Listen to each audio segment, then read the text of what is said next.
그리고 이재명 후보가 어제 민주당 후보로 선출되었다고 합니다.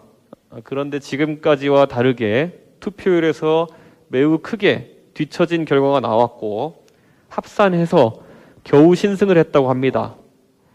대장동 관련해서 노벨과 다이너마이트, 한전 직원 같은 아무 말 대잔치로 일관하고 돼지 눈에는 돼지만 보인다는 듯 거울 속에 본인을 바라보고 하는 이야기만 하다 보니 민심이 차갑게 돌아서고 있는 것이다. 이렇게 생각합니다.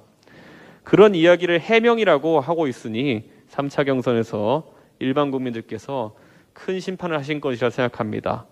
하루빨리 이재명 후보도 특검을 받아서 본인에 대해 제기된 의혹들에 대한 진상규명에 협조해야 할 것입니다.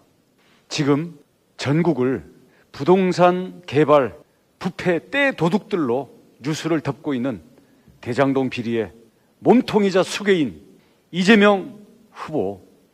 이재명 후보가 떼도둑의 수괴이자 그로 인한 거짓말 그리고 가짜 능력자라는 그 가면을 우리 국민의힘과 저 원희룡이 철저히 벗겨서 그 가짜 이미지를 부수겠습니다. 돼지 눈에는 돼지가 보인다는 그 돼지가 바로 이재명 후보입니다. 민주당의 경선 결과를 보면서 어떻게 지금쯤이면 구속되어서 수사를 받아야 할 범죄인이 집권 여당의 후보가 될 수 있느냐, 이건 정말 충격적인 사건이라고 생각합니다. 대한민국이 도대체 어디로 가려고 집권 여당이 이렇게 불법과 비리로 점철된 그런 후보를 대통령 후보로 내세운다는 말입니까? 그 민심의 결과가 어제 민주당의 3차 선거인단 투표 결과에 그대로 60이 넘는 이낙연 후보 60이 넘는 지지율과 이재명 후보의 20% 지지에 그대로 반영이 되어 있다고 생각을 합니다. 어제 민주당 마지막 서울 대선 경선에서 대장동 비리의 주범인 이재명 후보가 28%를 득표했고 이낙연 후보가 거의 63%대를 득표를 했습니다.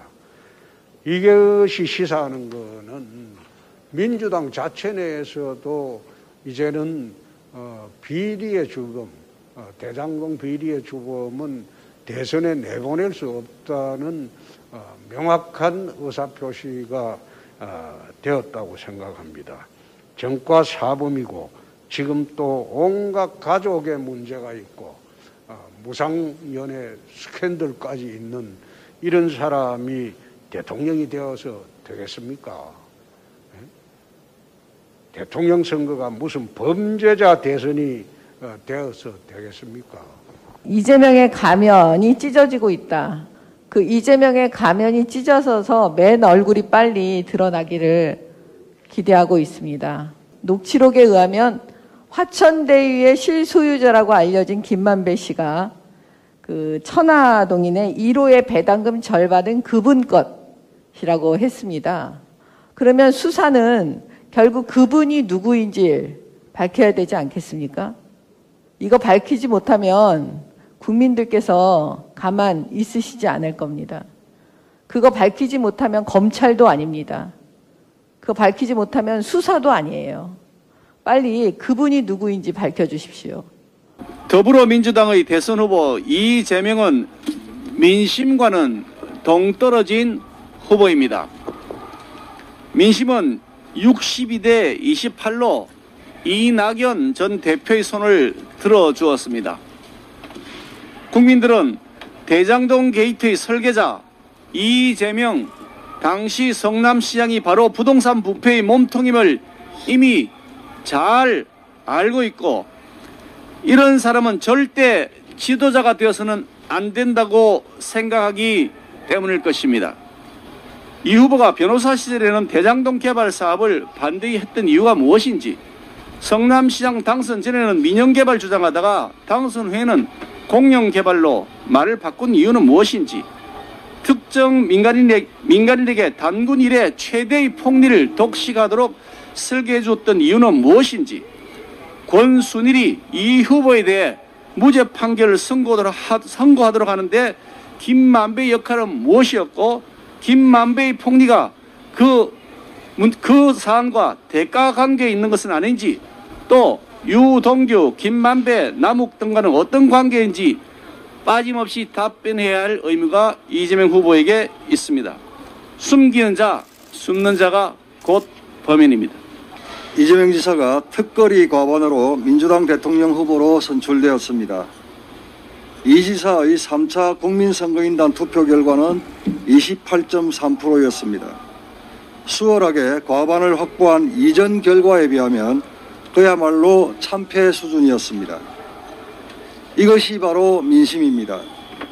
국민선거인단이 일반 국민과 일반 당원으로 구성된다는 점을 고려한다면 결국 민심은 물론 민주당 지지층도 대장동 게이트의 중심에 이재명 후보가 있다는 사실을 인정한다는 뜻입니다.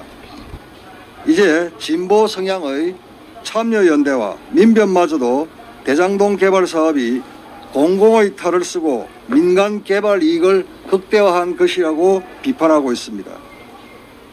그런데도 이재명 후보는 이에 대해 제대로 된 해명이나 사과 대신 변명과 궤변으로 일관하고 있습니다. 이재명 후보와 민주당이 진정으로 민심을 제대로 읽었다면 국민적 의혹을 낱낱이 규명하는 특검에 적극 협조해야 할 것입니다. 대장동 게이트는 부패한 시장과 그를 둘러싼 하수인들이 부동산 개발 기획자들과 도원 결의를 맺고 구조를 만든 뒤에 1조에 가까운 개발 이익으로 서로의 탐욕을 채운 사건입니다. 정치인, 언론인 출신 브로커, 법조인, 금융인이 함께 어우러진 단군 이래 최대의 부패 사건입니다. 대장동 게이트 수사의 핵심은 누가 설계했는지와 검은 돈이 어디로 흘러갔는지를 찾는 일입니다. 다행히 이재명 후보가 스스로 자신이 설계했음을 시인했기에 이제는 압수수색과 자금 추적을 통해서 검은 돈이 어디로 흘러갔는지를 증거를 확보해야 할 그런 시점입니다. 검찰과 경찰이 조직의 명예를 걸고 추진해야 할 것이고 특검을 통해 이들의 수사가 검증되어야 할 것입니다. 이번 게이트를 살펴보면은 그 사건의 중심에 유동규라는 인물이 등장하고 그 유동규의 등장을 허용시켜준 사람이 바로 그분입니다. 이재명 경기도지사입니다. 이런 상황을 도저히 이해할 수가 없는 상황에서 그분이 여당의 대통령 후보가 되셨습니다. 이재명 지사께 묻습니다. 측근이 도둑질하는데 정말 모르셨습니까? 정말 몰랐다면 무능입니다. 무자격자죠. 아셨습니까? 아셨는데 눈 감아주신 겁니까? 그렇다면 역시 이것도 부패입니다. 이것도 무자격입니다. 무능이든 부패든 무자격이죠. 이러한 대통령 선거가 혹시 비극으로 끝날 수도 있다는 생각을 자꾸 할 수밖에 없게 돼 있고 저희 국민의힘은 특검을 계속해서 요구하는 바입니다.